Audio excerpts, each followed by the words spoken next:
सालाबतपूर या गावामध्ये आपण आज पोहोचलेलो आहे। सालाबतपूर हे गाव विठ्ठलराव लंगे यांच्या शिरसगावाला लगत असलेले हे सालाबतपूर गाव आहे। त्यांच्याकडून जाणून घेणार आहोत काय आहे त्यांचं मत, नेवासा तालुक्यात कोण होणार आमदार। नेवासा तालुक्यात कोण होणार आमदार? महायुतीचे विठ्ठलराव लंगे पाटील। का बरं विठ्ठलराव लंगे? जिल्हा परिषदेचे अध्यक्ष असताना त्यांनी भरपूर कामं केलेले आहेत। सरकारी दवाखाने असतील, रस्त्याचे कामं असतील, बांधाऱ्याचे कामं असतील, पण कामं केले असतील तर दिसत तर नाही काही। कामं केली? हा केलीत ना, त्यांनी भरपूर कामं केलीत। सरकार कोण येईल? महायुतीचे सरकार तर महायुतीचंच येणार आणि आमदार विठ्ठलराव लंगे पाटीलच होणार। काय सांगणार बाबा, कोण होणार आमदार? विठ्ठलराव लंगे। विठ्ठलराव। का बरं विठ्ठलराव लंगे? आमच्या जवळचं गावाच्या जवळचं आहे? गावात शंकरराव गडाख ते आता होते का नाही ते काय मी सांगतो। पण त्यांनी कामं केले का तालुक्यात? केले असतील थोडीफार, बरं तुमच्या गावात झालेलं आहे काम? झालेले बाळासाहेब मुरकुटे चांगली काम केली। मग बाळासाहेब मुरकुटे, विठ्ठल लंगे, शंकरराव गडाख या तिघांमध्ये लढत होती, तर या तिघांमध्ये कोणा दोघात लढत होईल? दुरंगी लढत दोघात कोण होती? आता सध्या तिरंगी होती। लंगे गडाख होईल। हां, लंगे गडाख। मग आमदार कोण होणार? विठ्ठल। दुसरे रहिवासी आपल्यासोबत या ठिकाणी आहे, आपण त्यांच्याकडून देखील जाणून घेणार आहोत काय नेवासा तालुक्यात कुणाची हवा आहे, काय नेवासा तालुक्यात कुणाची हवा, काय सांगणार भाई? नेवासा तालुक्यात शंकरराव गडाखची हवा आहे। का बरं शंकरराव गडाखांची हवा? शेतकऱ्याचं काय वरी शंकरराव गडाखच आहे, दुसरा कोण आहे? हां त्यांच्याकडे सगळं आहे, शिक्षण संस्था आहे, बँकिंग आहे, सगळं काही आहे त्यांच्याकडे। हां, मग बाळासाहेब मुरकुटे, विठ्ठल लंगे यांची पण देखील त्यासोबत लढत होती, कसं सांगणार? आता त्यांचं काय आहे, ते एका पक्षात कधी थांबतच नाही ना। हां शंकरराव गडाख एक वचनी, यांनी उद्धव ठाकरेला सोडलंच नाही, हां पद सोडलं पण पक्ष सोडला नाही। मग हा मतदार जे सलबतपूर हे जे गाव आहे विठ्ठल लंगेंच्या गावाला गती कसं बघितलं जाणार आहे? काय म्हणले? विठ्ठलराव लंगे यांचं गाव या गावाच्या जवळ आहे, हा, मग जनता काय कसं करेल? जनतेच्या मनात काय वाटतं? जनतेच्या मनात आता उघडच आहे शंकरराव गडाख। बरं, मग या ठिकाणी विठ्ठलरावना स्वीकारतील असं वाटतं? नाही, हे दोघाला जनता स्वीकारणार नाहीये। विठ्ठलराव लंगेंनी या गावामध्ये काही कामं केलेले किंवा बाळासाहेब मुरकुटेंनी कामं केलेले? आता त्यांनी जुने कामं काय केले आपल्याला काय सांगता येणार, पण शेतकऱ्यासाठी जे शंकरराव गडाखनी केलं हे कोणीच केलेलं नाहीये। शंकरराव गडाखांची या गावामध्ये कामं आहे का? हो, भरपूर काम आहे। काय कामं सांगतील का?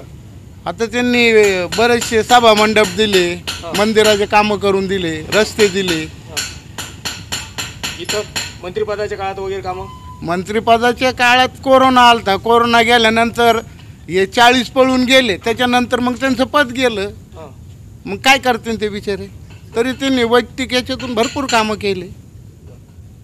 मग आता ते निवडून येतील, आमदार होतील, तुम्ही असं सांगताय बरोबर? हो, 100%। मग या बाळासाहेब मुरकुटे, विठ्ठल लंगे मध्ये दोघांमध्ये कोण 2 नंबरला राहील बरं?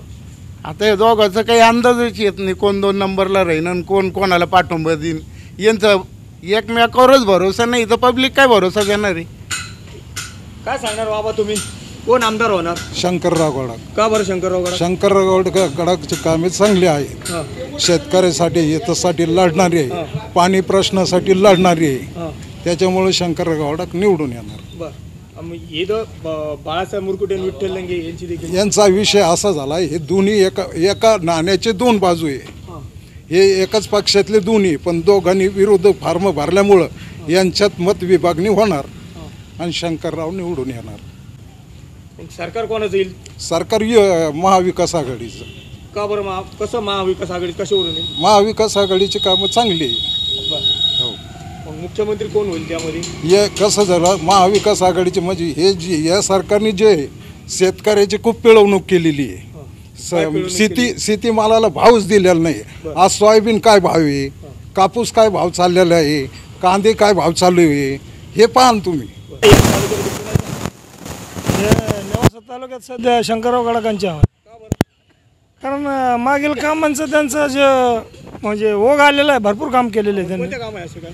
असं आता ते रस्त्याचे कामं केले, पिण्याच्या पाण्याच्या समस्या सोडल्या, लोकांचे वीज बिलाचे प्रश्न, विजेचं गंगेचे जे वीज प्रकरणं होते समजा ते डिपे बंद केलेले त्यांनी चालू करून दिले, बरेचसे काम आहे त्यांचे असे।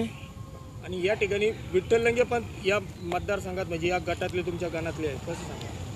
विठ्ठलराव तर सगळ्यांचे प्रिय आहे, पण मग ते कामं त्यांचे नाही, त्यांनी अनेक ठिकाणी त्यांनी हे केलेलं आहे ना. प्रत्येक वेळेस पक्ष बदलल्यानं पब्लिक मागे राहत नाही. ही लढत जी आहे दुरंगी होईल का तिरंगी होईल? नाही, वन साईड होईल. हा? वन साईड होईल. कशी? काय आता ते एकमेकाच्या पायात गुंतून पडतील आणि कोण कोणाला पडेल? मुरकुटे लंगेला पाडतील, लंगे मुरकुट्याला पाडतील. बरं, आणि शंकरराव गडाख यांचा विजय निश्चित आहे. किती मतांनी? किमान 40-41,000 मतांनी ते विजयी होतील. कोरोना काळात काही कामं वगैरे? कोरोना काळात त्यांनी बरेचसे भेटी दिल्या. त्यांचे घरचे लोक सगळे बाहेर होते. सगळे कोरोना काळात त्यांनी घरोघर अशी जाऊन दवाखान्याचे आपल्या व्हेंटिलेटर वगैरे सगळं असे दवाखान्यात त्यांनी दिलेत लोकांना. विरोधक म्हणतात कोरोना काळात हे बाहेर निघले. नाही, याला विरोधकाचा आरोप आहे. विरोधकाचा आरोप आहे हा. कोण होईल आमदार काय वाटतं तुम्हाला एकंदरीत? मग बाळासाहेब मुरगळ, विठ्ठल लंगे कसं बघणार? विठ्ठल लंगे. विठ्ठल लंगे बाळासाहेब मुरगुडे?